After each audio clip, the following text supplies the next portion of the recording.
말씀에 은혜 받으시기 바랍니다. 말씀에 은혜 받으실 줄 믿습니다. 우리 사랑하는 본이 되는 교회 또 현장에서 또한 온라인으로 함께 참여하고 계신 성도 여러분들에게 하나님의 사랑과 은혜가 충만하게 넘쳐나시길 주님의 이름으로 축복합니다. 오늘 나눌 말씀의 제목은 믿음의 지도자 느헤미야라는 제목으로 말씀을 나누고자 합니다. 여러분, 우리나라에는 아주 유명한 성들이 있습니다. 또 경기도 수원에는 수원 화성이 있고요. 또 경상남도 진주에는 진주성이 있고, 또 충청남도 공주에는 공산성도 있습니다. 그런데 원래 우리나라에는 전국 방방곡곡에 성이 훨씬 더 많았다라고 합니다. 지금은 아니지만 대구라는 도시에도 성이 있었다라고 합니다. 그 이름은 대구 읍성입니다. 그런데 때는 1906년 바로 우리나라가 서서히 일본 식민지가 되어가고 있을 때 일입니다. 대구에는 기찻길이 생기면서 벌써 많은 일본 사람이 대구 읍성 밖에 살았다라고 합니다. 그런데 일본 사람들은 대구 읍성 안까지도 차지하고 싶어 했습니다. 그래서 일본 사람들이 성벽을 부숴달라고 해서 성벽을 부숴버렸다라고 합니다. 전라북도 전주에도 성이 있었다고 합니다. 앞에 말씀드린 것처럼 그 이름은 전주성이라고 하는데요. 때는 1년 후 1907년 역시나 우리나라가 서서히 일본 식민지가 되어가고 있을 때 일본 사람들이 아주 큰 도로를 내겠다고 성벽을 부숴버렸다라고 합니다. 여러분, 이렇게 대구와 또 전주에 있던 성은 없어지고 말았습니다. 그런데 여러분, 오늘 말씀에도 보셨듯이 예루살렘도 마찬가지였습니다. 예루살렘은 산 위에 있는 세워진 성벽이 아주 둘러싼 도시였습니다. 그런데 예루살렘도 대구처럼 전주처럼 성벽이 다 없어지고 말았습니다. 바로 이 바벨론이 남유다를 공격하고요, 그 남유다를 정복했을 때 예루살렘 성벽을 무너뜨렸습니다. 성이 남아 있으면 그 성에 사는 사람들이 바벨론에 반역할 수 있다라는 이유로 성벽을 무너뜨렸습니다. 예루살렘이 정복을 당하고 성벽이 무너지고 유다 백성은 바벨론에서 70년 동안 포로 생활을 했는데요. 그동안 예루살렘에는 아무도 살지 않으면서 성벽은 계속 무너져 갔습니다. 그래서 페르시아 왕이 이제 유다 포로들은 유다 땅으로 돌아가도 좋다라고 명령해서요, 유다 포로들은 예루살렘으로 돌아왔습니다. 성전도 다시 지었습니다. 하지만 예루살렘 성벽은 무너져 있기 때문에 온갖 능욕을 당했습니다. 심지어 예루살렘에 불을 지으려고 했습니다. 성벽이 없으니까 적군을 막지 못하고 그냥 당할 수밖에 없었습니다. 성벽이 없는 예루살렘에는요, 그 누구도 도저히 살 수가 없었습니다. 그래서 예루살렘 성전에도 아무도 예배하러 갈 수가 없었습니다. 여러분, 오늘 말씀을 통해서 세 가지 교훈을 나누고자 하는데요. 첫 번째 교훈은요, 약속의 말씀을 붙들고 기도한 느헤미야입니다. 여러분, 느헤미야는 어떤 사람이었냐면 유다 사람이었습니다. 근데 유다 사람이었는데 유다에 들어가지 못하고 페르시아에 남아있는 유다 사람이었습니다. 페르시아에서 위치가 높은 왕의 신하였기 때문이었죠. 그런데 느헤미야는요, 예루살렘에 온 소식을 들었습니다. 예루살렘에 성벽이 없어서 예루살렘에 아무도 살 수가 없고 적군이 쳐들어와서 예루살렘을 활활 불태워버렸다는 소식을 들었습니다. 여러분, 이 소식을 듣고 느헤미야는요, 엉엉 울면서 며칠 동안 금식 기도를 했습니다. 그랬더니 하나님께서 놀랍게도 페르시아 왕이 자기 신하인 이 느헤미야의 소원대로 느헤미야를 유다를 다스리는 총독으로 삼게 하셔서 예루살렘 성을 다시 쌓을 수 있게 해주셨습니다. 여러분, 우리 에베소서 6장 18절의 말씀에 보시면 기도가 가장 강력한 무기다라고 말씀하십니다. 우리 한번 읽어볼까요? 에베소서 6장 18절 말씀.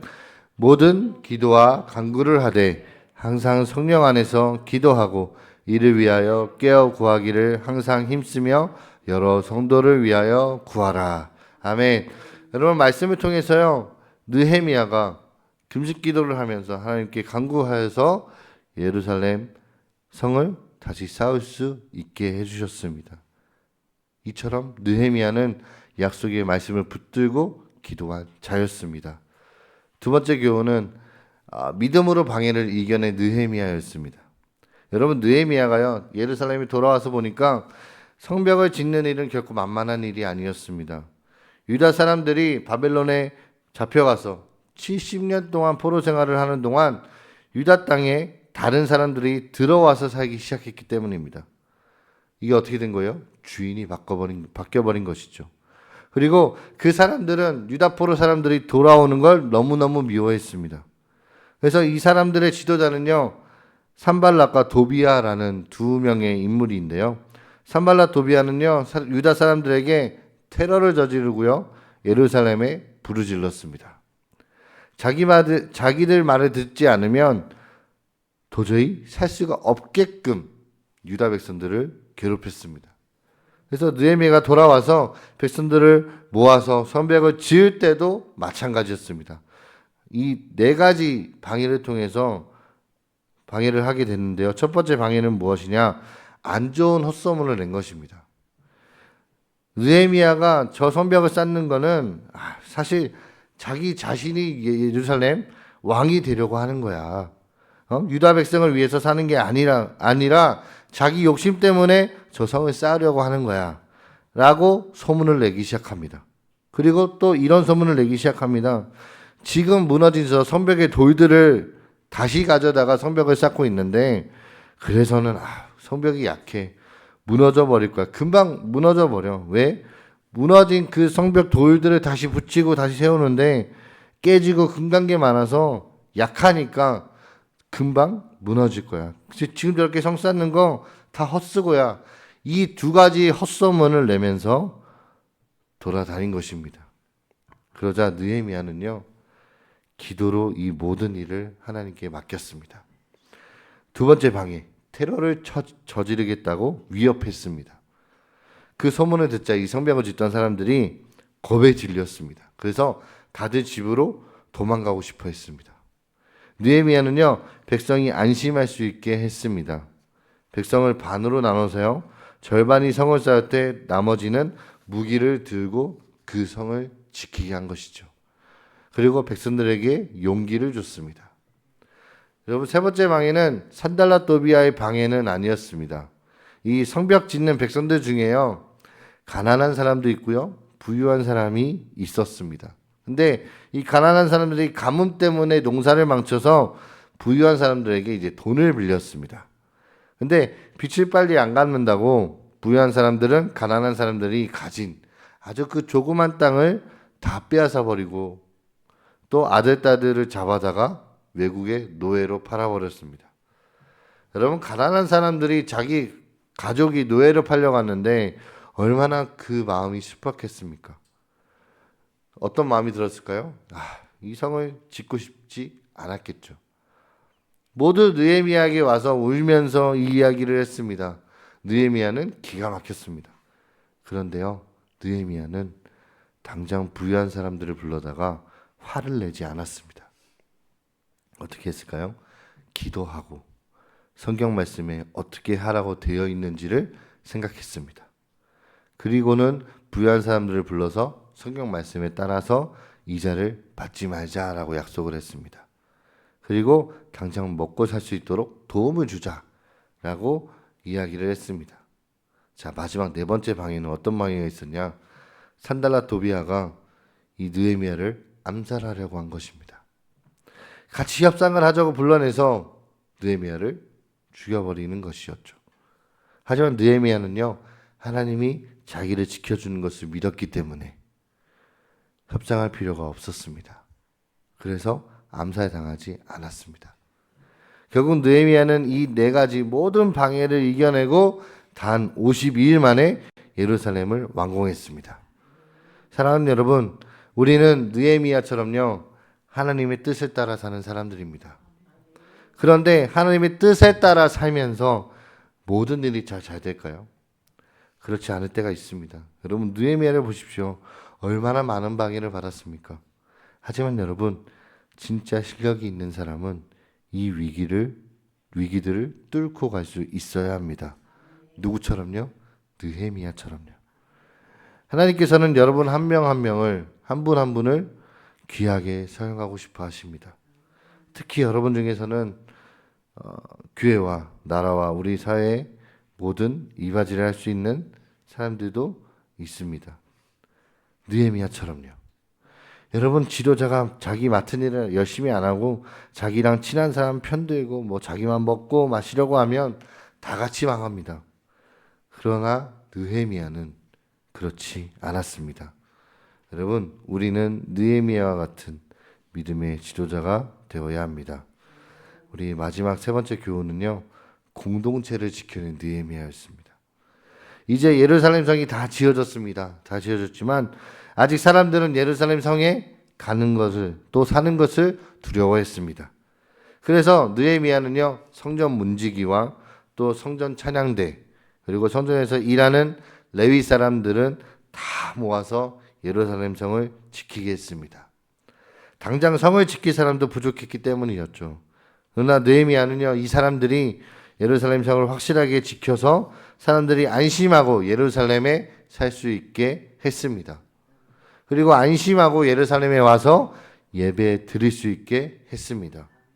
여러분, 이스라엘의 역사는 교회의 역사입니다. 그리고 느헤미야가 쌓고 지킨 예루살렘 성이 바로 지금의 교회인 것입니다. 여러분, 교회는 공짜가 아닙니다. 교회는요, 교회 오는 여러분들을 위해 열심히 수고하고 교회를 지키는 분들이 계시기 때문에 존재할 수 있습니다. 또한 여러분이 교회를 섬기고 지켜야 합니다. 누군가는 하겠지. 저분이 다 맡아서 하겠지. 저분이 다 맡아서 하겠지. 여러분, 이건 좋은 자세가 아닙니다. 아무리 서로 수고하고 봉사하고 섬기고 교회를 지키려고 하지 않으면요, 교회는 존재할 이유가 없습니다. 교회가 존재하지 않으면 우리가 세상 어디에 가서 하나님을 알고 또 예수님 믿고 죄 용서 받고 하나님의 뜻에 따라 빛과 소금으로 살 힘을 얻겠습니까? 또 여러분, 지금도 여러분이 교회를 지키는 방법이 있습니다. 주일 예배에 빠지지 말고 열심히 참석하시기 바랍니다.